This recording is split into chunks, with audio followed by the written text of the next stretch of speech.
For half a century, it's been the biggest annual sporting event in the world. It's seen in dozens of countries, broadcast in multiple languages, and media from all over the globe descend on one city to cover this lone event.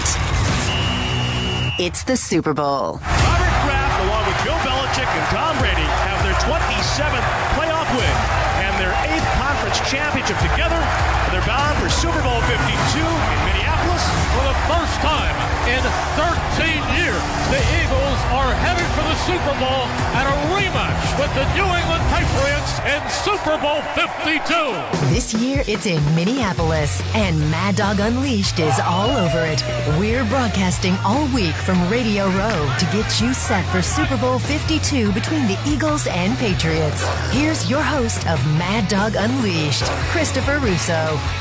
Here we go now. We always enjoy this spot. The Friday before the Super Bowl. This one, number 52. Remember, his mom went to Is she here again, Mr. Hunt? She sure is, and looking forward to the game on Sunday. There you go. Clark Hunt, of course, part of the great Hunt family. Started all the tennis. That does not go unappreciated by me, the WCT Tour. Right. And, of course, the Chiefs and the Super Bowl and everything else. Nice to talk. How are you today? I'm doing great. Really glad to be here. You've talked to me 1,000 times that the worst loss you've ever encountered was the Christmas Day game against Miami, crippling. The Tennessee game, that had to be number 2. That was a rough loss walking out of the stadium that day. Yeah, well, any playoff game you lose is devastating because the mentality of the organization is you're playing the next week and you're going to the Super Bowl. And that's the mentality you have to have. And when you're ahead 21-3 at halftime, you're envisioning playing the next week. And unfortunately, it just didn't happen for us this year. Does that mean the loss is more painful than just losing like the year before against Pittsburgh? I don't know. In some ways, losing a close game, like the Pittsburgh loss, can be just as tough as opposed to a game where you're ahead, like we were against Tennessee. They're all painful. We all look forward to getting past the Super Bowl so that you can turn the calendar and move on to the next year. All right, fair. Now, this is also hard to believe. The Chiefs have not won a home playoff game, was it, since 1993? I believe that year maybe when Montana beat somebody with Willie Davis catching the ball in the back of the end zone. Think about that. This is a great franchise that has not won a playoff game in this building for 24 years. That has to pain. That has to hurt too, correct? Yeah, sure, and particularly for the fans, it's tough. And it's really hard to believe with as much success as we had during the decade of the 90s, as much success as we've had the last 5 years, making the playoffs 4 or 5 years, that we've not been able to get over that hump of winning a home playoff game. But every year is a new year, right? And you don't think about things like, streaks that aren't going your way. You think about making the playoffs, winning games in the playoffs, and getting to the Super Bowl. Wellington Mara used to tell me, Clark Hunt here, used to tell me all the time that a successful season is making sure every regular season game counts. That if he gets to week 17 and his team is still in the mix, no matter what happens from there on in, it has to be deemed as a successful season. You're an old-time owner, your family. Does that hold true to you? Yeah, a lot of people talk about to have a successful season, you've got to be successful in the playoffs. But if you're not in the playoffs, you don't have a chance. So I think Wellington's exactly right. If you get to the end of the season and you're playing to be in the playoffs, you've had a good year.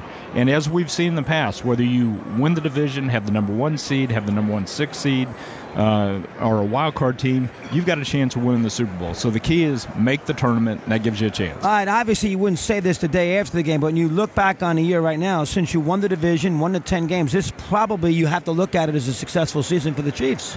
Yeah, I think net, you definitely would look at it that way, particularly as time passes. First of all, it was the first time in franchise history, 58 years, where we had won the division 2 years in a row. Right. So that's a big step to do that, and that's a credit to Andy Reid, his coaching staff, and all the players. And next year we want to come back and take a shot at winning 3 in a row. And go from there. Now, does Andy have to run it by you about the trade for Alex Smith, or do you allow Andy to make that move, unilaterally? How much input did you have as far as that is concerned, if any? Well, first of all, I should say that under NFL rules, you can't execute a trade until March 14th. Oh, I'm sorry. You're right. I should say that. But we all know that's probably going to happen. Yeah. I don't want to get technical with the dates. But in that sort of maneuver, Is he allowed to do that? That's a huge trade. Or does he have to say, Lamar, Clark, this is what I want to do? Is it okay? What is your input in a kind of move like that? Yeah. So really, on any big player transaction, whether it's signing a free agent, extending one of our own guys, a significant trade, Andy, Brett Veach, our general manager, and I, we all three talk about it. You do. Yeah, so you have input on that? Yes, absolutely. Did you have input on the Mahomes drafting of last year? Again, very big move for the franchise. That's what I asked. You trade up in the first round. We traded away a first and a third round pick to do that. I was certainly in the discussion on that.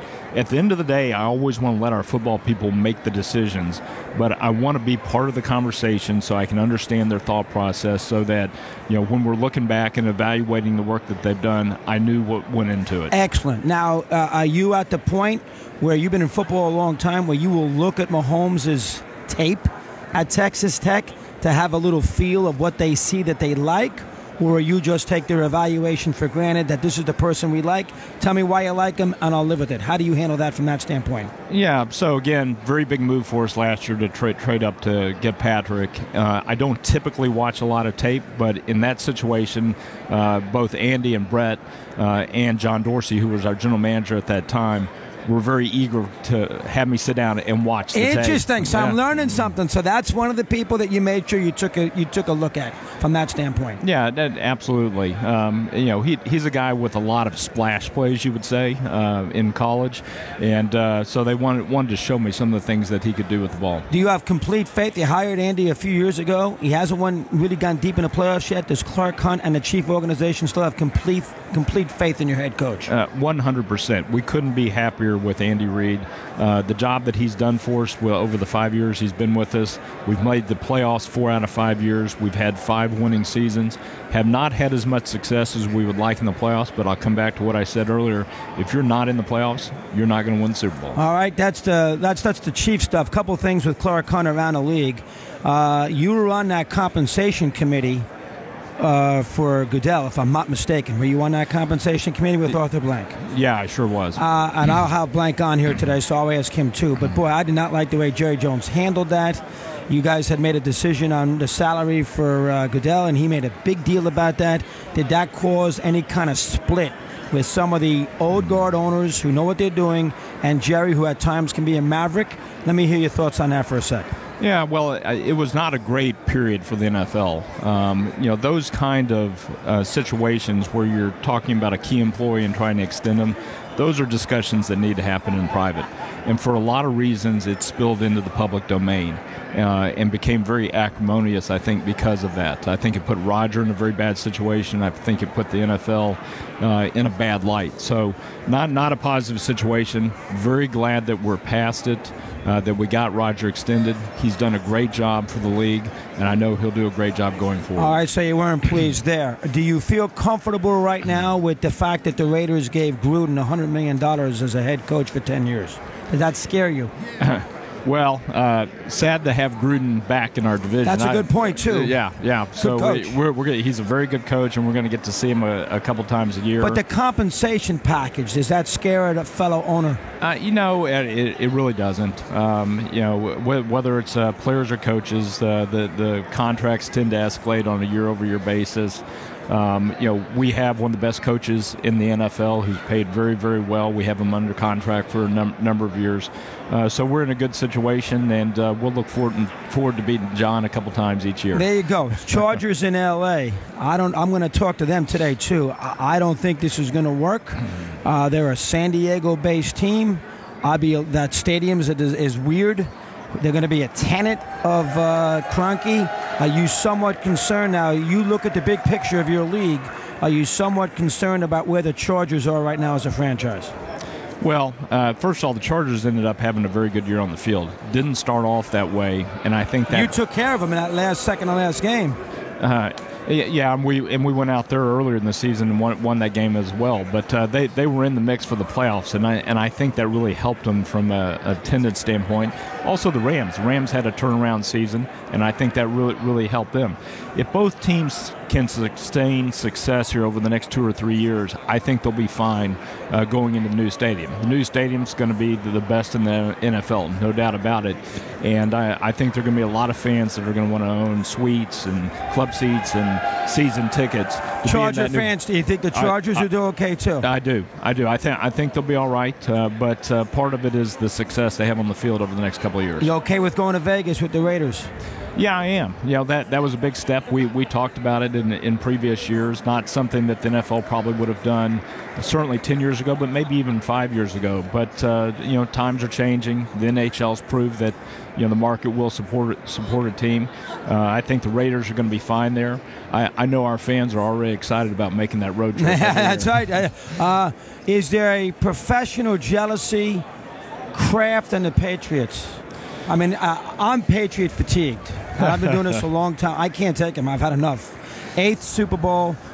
We know how great Brady is. Nobody's going to argue that. Kraft's a great owner, but enough already. They get calls left and right. They got 2 calls in a Jacksonville game that they shouldn't have gotten. They deserve to win the game anyway, but you know what I'm saying. Is there owners out there who said, geez, I got to deal with this franchise again? Yeah, so our family's had a great relationship with the Kraft family. You have? Hunts and the Krafts are good. Hunts and the Krafts are great, not only because of our partnership in the NFL, but they've been partners with us in Major League Soccer from day one. So very, very close. Worked with them on multiple levels in both leagues. Have lots of respect for both Robert and Jonathan. You've got to give the Patriots their due, right? Hey, we wish it was the Chiefs playing on Sunday representing the AFC. But the Patriots are the ones that figured out how to get it done. We started off the year by beating them pretty decisively in their building, something that doesn't happen.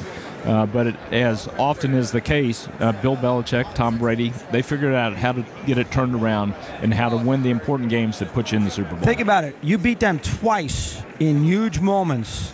Week 4 a few years ago at home and this year, and both times those losses still might propel them to win a championship. Yeah, that's exactly right. And both those years, we also beat the NFC representative in the Super Bowl as well. And this year we did it back to back. You beat the Eagles. That's right. Beat the Eagles week 2, pretty decisively. But again, a great football team, and credit to them on making it to the Super Bowl. All right, last thing. Tell them the story about Minnesota and Kansas City with your father getting off the elevator. For the folks who didn't hear it last year, this is Clark Hunt and his dad Lamar. Go ahead. It's a good story. Yeah. So it goes back to Super Bowl 4. The Chiefs were playing Minnesota in Super Bowl 4. The game was in New Orleans, and Max Winter, who was the owner of the Minneapolis franchise at that time, had been one of the prospects for the American Football League. So that goes back to the 1961, 60, yeah. 1960 when my dad was putting that league together, really 1959. And Max had made a commitment to my dad that he was going to be an AFL team. But the NFL called him, and he switched at the 11th hour. And the NFL gave him a franchise. Obviously, that was very crippling for the AFL. But my dad was able to replace that team, ironically, with the Raiders. The Raiders became the team that replaced him. And so the AFL gets off the ground, and we don't have a chance to play the NFL teams for a while. Finally, the merger occurs in '66, and we begin the era of the Super Bowls. And sure enough, Super Bowl 4, we're playing the Vikings. And my mom and dad were staying in a hotel. And that morning, they got on the elevator to go down to the game, and sure enough, Max Winter and his wife got on the elevator with him, and they both rode down in silence. And they got off the elevator, and my dad whispered in my mom's ear, "I think they're more scared than we are." There you go, baby! Clark, we love you. It's great to see you again, Clark. Thank you very much. Absolutely. Always great a being pleasure. with you. Got it. Clark Hunt of the Chiefs. Great story there on the Chiefs and the Vikings, and lots to still do. We continue here on Mad Dog Unleashed right after this.